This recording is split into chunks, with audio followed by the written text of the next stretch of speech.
All right, so a little continuation on our blue high top here. I did notice there was a couple of things missing. I just put this back in and the hoses still had their clamps on it. You can see where they were. So I got that back in, got that plugged in. I'm missing, there's this that doesn't have a plug, and that's a small little harness that goes back to the battery. So I'm missing that. So I'm gonna go hunt that down. You can see somebody's taking it off there. I'm gonna go hunt that down.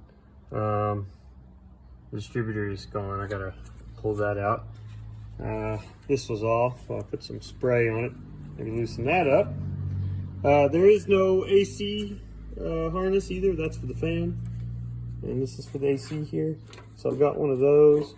There's a couple of ends here that don't go to anything. I'm gonna work on that. Today I'm gonna try to, I don't have a long time to spend on this today, but I'm gonna tinker with it a little bit while I got some extra time. And I'll come back over to the turbo last. I know I'm gonna have to replace that because it's broke. I got a bunch of those though. And I do have a new turbo, and I'm gonna put an aftermarket manifold on it. And then we'll go from there. Plug that back in. Yeah, we'll get there. All right, so got the old new clutch in. Now we're gonna work on putting the transmission in. And I still have to put some sensors on it and clean inside here. I think I've got a new set for this, and put a throwout bearing in there, which we have the brand new one right here. And I've already drained the oil. I'm gonna go ahead and put the new oil filter on. Still need to check the compression on the engine, but I'll wait till I get the transmission bolted up and then put the starter on. And I'm pretty sure it's F6A, so more than likely it's gonna be all right. Got this all cleaned out for the shifter. I'm gonna clean up around the edges here. Put the shifter assembly back on there, and then I'm gonna put the new shifter in, or old shifter but cleaned up. That's the mount for it, and I've got a clutch mounted in already, brand new. Okay, once I get the transmission in, put the shifter on. It does have the linkage here, so that's good. Then I'm gonna work towards putting a transfer case in. I kind of wanted to put, since I'm gonna send this one stateside, I'm kind of putting a J22 or 12 because it has a little bit better gears. But I don't know. Maybe I'll just go ahead and put what I got. Well, I have a couple of them, but yeah, we'll see, because that takes putting different axles. I might as well, I guess. Yeah, I'm going back and forth. I'll come back to that. But for right now, we're just gonna get the transmission in. Because really what I want to do is put the starter on and test the compression on this engine. All right, so I got the seal on there, the gasket maker. This is where the shifter bushing goes. If you're having shifter problems, this is usually the problem here. Let's see if I have a gasket to show you. I don't. I actually need to order a new gasket for this one. The shifter goes down in here and uses that ball there. Let me see if I can line this up to make an example here. So it's got a little groove right there, and it just sits right down into that hole right there. And it has some little circular rubber pieces that go around it. When they go bad, they'll either mess up your shifter where it's locked, or it's just very loose. So I need to buy a new shifter kit for this. This is the piece that goes on top of there. That's really dirty. I'm gonna clean that before I put it in. And then it'll have some shims like this that go in there. But when I get to that, I'll make a video of that too. So while I'm waiting on that to dry a little bit, because I didn't put it on too thick, but the space is not very good there. While I'm waiting on that to dry, I'll go ahead and do the throwout bearing. Get that all cleaned up and lubed. It's got some old lubrication on there, but put some new stuff. And then get that on, and then I'll tighten that down, and I'll put the transmission in.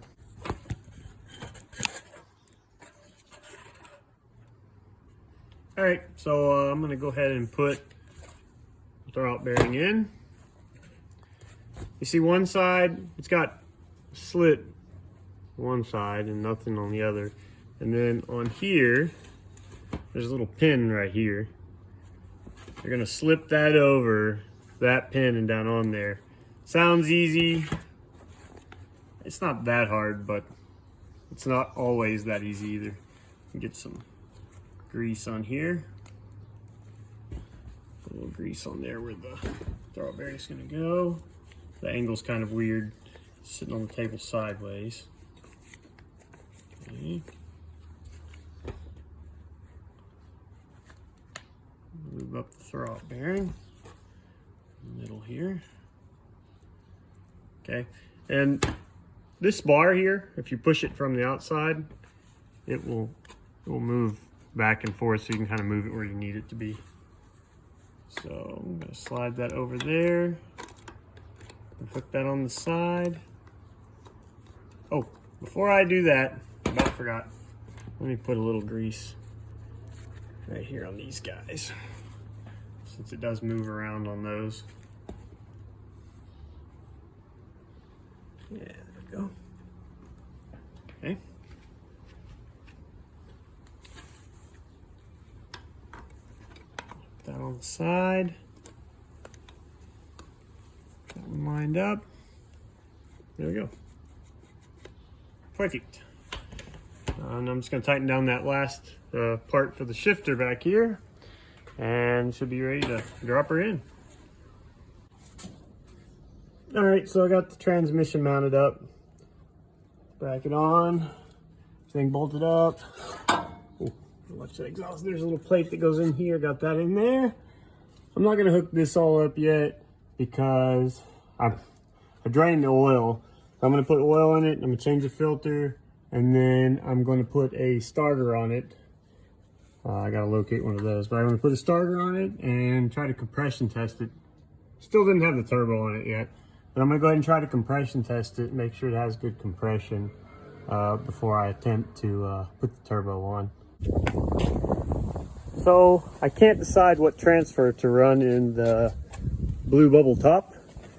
I want it to have good gearing if it's going stateside, and this is my frame here, and I didn't even realize my frame has a transfer. So this is a J22 transfer case. I'm gonna run something different, so I don't care. It's got the front axle, and all I need is the front input part. It's got that too. So now all I need is a drive shaft to go to the engine. So let me go see what I got. So the transfers on J11 are a little fatter right here, and they're thinner on a JA22 and 12. And what do you know? Look at that.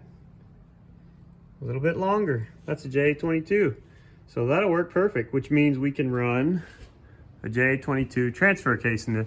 It's not as good for off-road, but we still do get to keep our JA11 transmission. So it'll still be pretty decent. It just lack a little bit in the low end, but not too much. But it'll be a lot better on the highway. Well, much better. So I'm gonna get that put in, and then probably tomorrow I'm gonna start working on my frame, and I'll pull that other transfer out of there.